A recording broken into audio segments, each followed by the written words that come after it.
आदिवासी मिलन समारोह हजरत निजामुद्दीन की आयोजन टीम का मैं शुक्रगुजार हूँ कि आप सबने ये मौका दिया।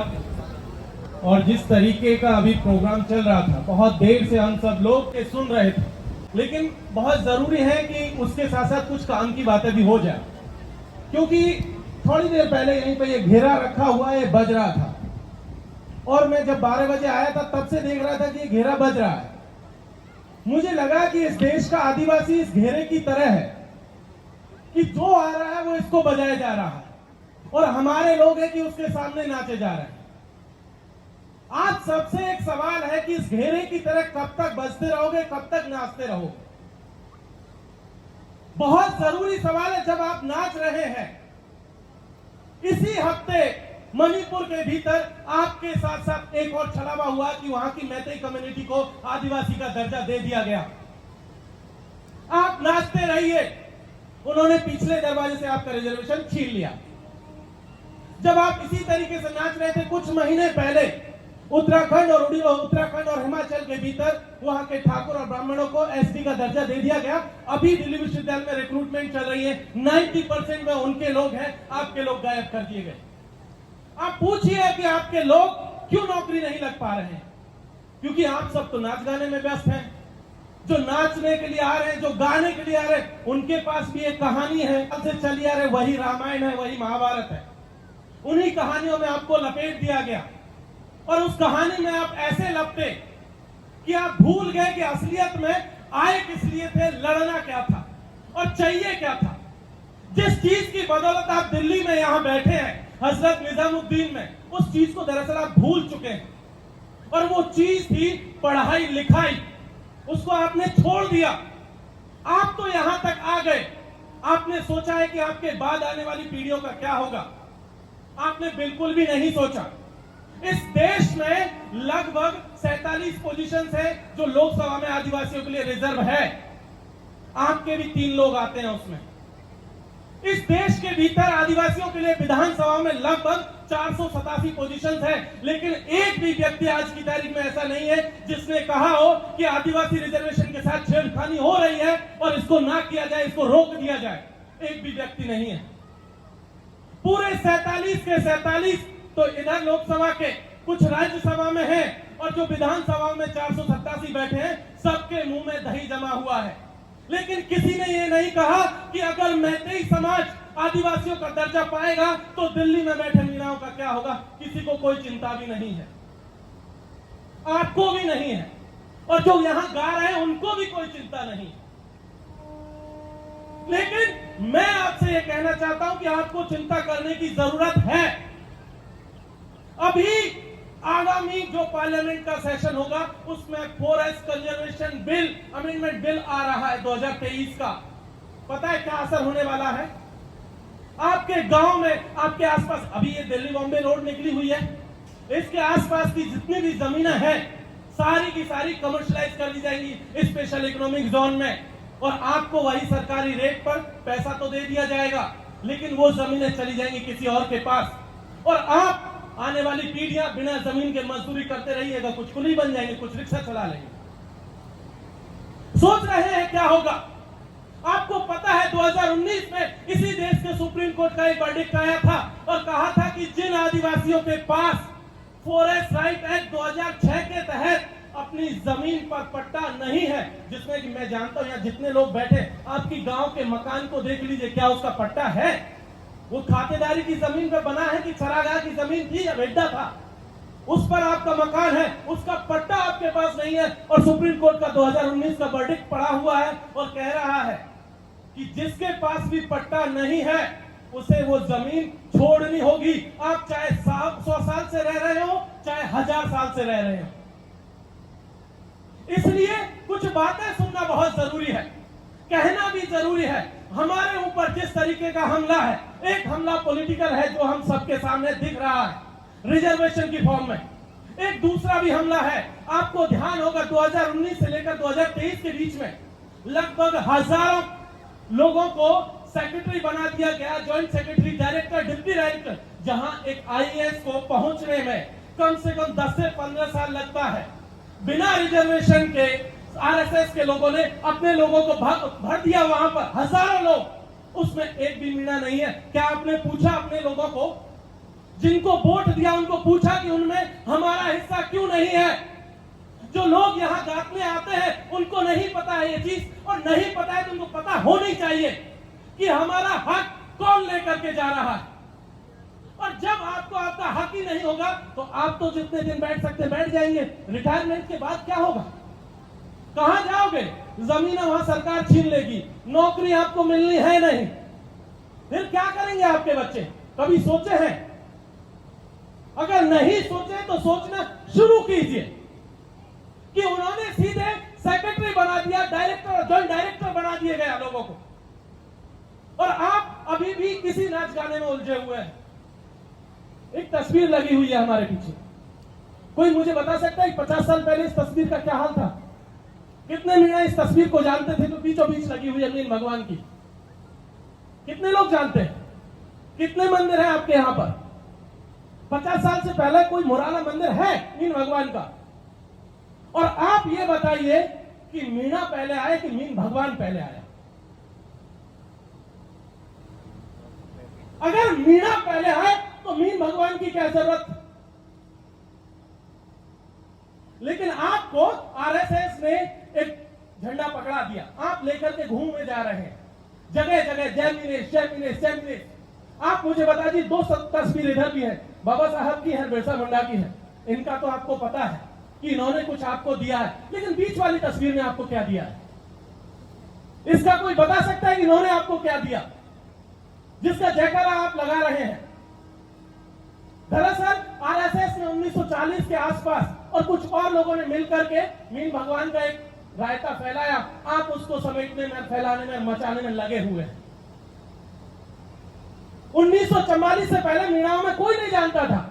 मुनि मगन सागर आए, जयपुर में एक महापंचायत हुई, उसने दे दिया कि मीणा तो जो है मछली से पैदा हुए, आप मछली को लेकर के घूमे जा रहे हैं, और आपने भी मान लिया कि आदमी मछली से पैदा होता। आपको पता है, आप सब जानते हैं बच्चा कैसा पैदा होता है, बताने की जरूरत नहीं है। मछलियों से आदमी पैदा होते हुए देखे आपने? दुनिया में कहीं देखा कि मछली से आदमी पैदा हुआ हो? सोच करके देखिए, कहीं किसी को कहोगे कि हम तो मछली से पैदा हुए हैं, सोच करके आप पर हंसेगा, कहेगा बताओ ये मछली से पैदा हुआ, हंसेगा, आपका मजाक बनाएगा कि ये लोग मछली से पैदा हुए हैं। दरअसल आपको इतिहास बताया ही नहीं गया है, आपको एक कहानी बताई गई कि मीना मीन से बना है, और मीन का एक मतलब मछली भी होता है। आपने मान लिया कि आप मछली हैं और आप मछली बने घूम रहे हैं, लेकिन इस मछली के चक्कर में पूरा का पूरा समुद्र ले गए वो लोग। आपके हाथ में ये मछली आई है बस, और ढोते रहिए जितने दिन ये रहेगी। जिस दिन समुद्र सूख जाएगा, पानी सूख जाएगा, इसको भी मरना पड़ेगा बिना पानी।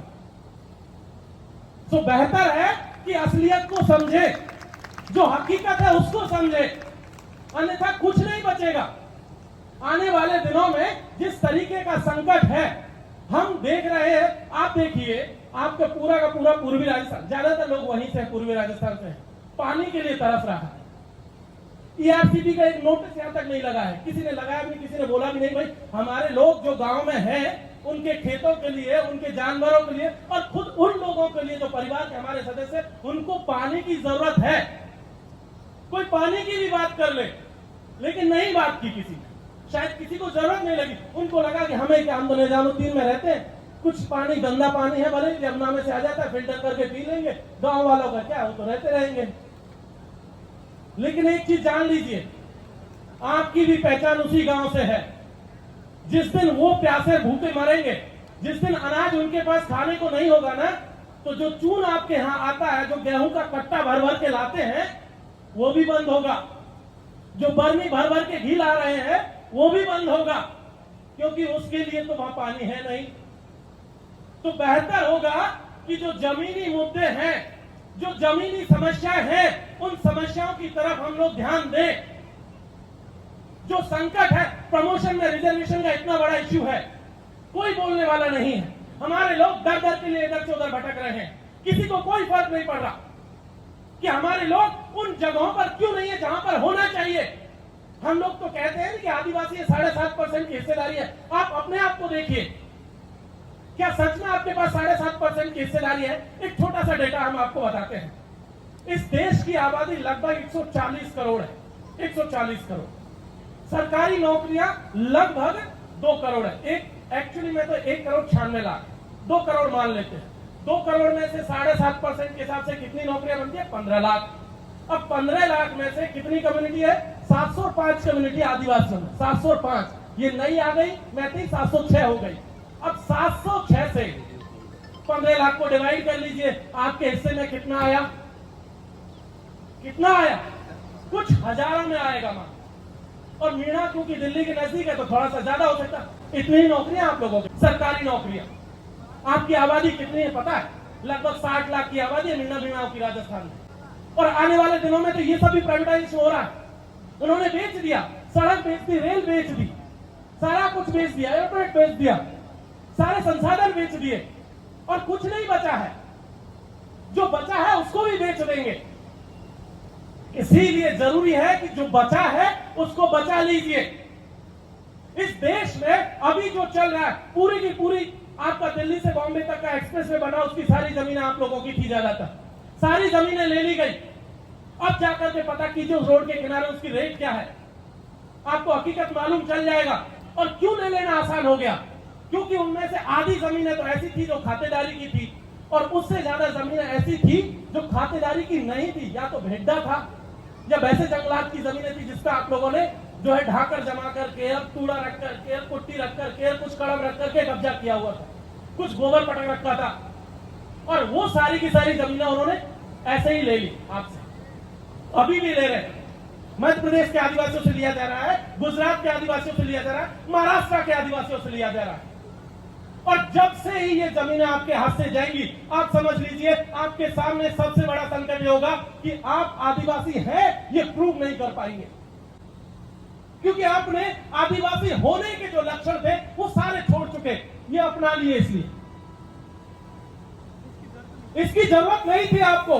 आपके खुद के देवी देवता बहुत थे, आपके तो खुद बहुत सारी चीजें थी जिसको आप मान सकते थे, पूछ सकते थे, पूछने की जरूरत अगर थी तो। लेकिन आपने तो बाहर से इंपोर्ट कर लिया, और इंपोर्ट करके आपने दरअसल अपनी चीजों को खो दिया, और उसी का खामियाजा आने वाले दिनों में मीणाओं को उठाना पड़ेगा। ये बात मैं आपको बता दे रहा हूं।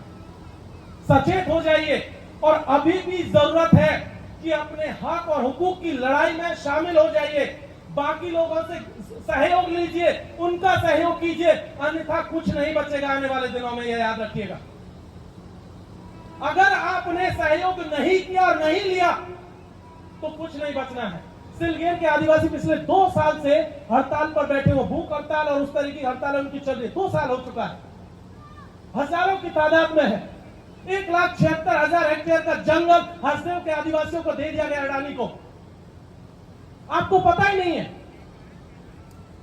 इसीलिए जरूरत है कि आप अपने लिए लड़ेंगे तब जाके दूसरे के लिए लड़ेंगे। तो पहले तो अपनी चीजों को समझे, उसको जाने, उसको बचाने के लिए लड़े, और फिर दूसरे लोगों के लिए लड़े, और तभी जाकर के कुछ बच पाएगा शायद। और मैं अपनी बात को खत्म करते हुए बस इतना सा कहना चाहूंगा, अगले महीने 30 जून को दिल्ली के भीतर, वहां पर हम लोगों ने, हमारी एक टीम है जिसमें डॉक्टर साहब है, नरेश जी हैं और बहुत सारे लोग हैं, उन सब ने एक तय किया है कि हम देश भर के आदिवासियों को जो एक्टिव हैं अपने हक और हुकूक के लिए, जिनके तमाम संगठन हैं, उनको बुला रहे हैं दिल्ली, जिसमें तमाम 705, 706 जितनी कम्युनिटीज हैं, ज्यादातर को हम लोग इनवाइट करें दिल्ली, कि वो दिल्ली आए और एक कोऑर्डिनेशन बने, ताकि सब लोग मिलजुल करके एक दूसरे के हकों को बचा सके। अगर हम लोगों ने इस बात के महत्व को नहीं समझा, यूनिटी को नहीं जाना, तो आप जैसे अभी तक गाते आ रहे हैं, अगले 1000 साल गाते चले जाइएगा, फिर बाद में जो है ना ये घेरा ही बचेगा और कुछ बचना नहीं। बहुत बहुत शुक्रिया। इंकलाब जिंदाबाद। बहुत शानदार, बहुत जानदार, बहुत दमदार, जिसमें समाज के हित के लिए इनको बहुत कुछ बोलना था। मैंने पहले ही कहा था।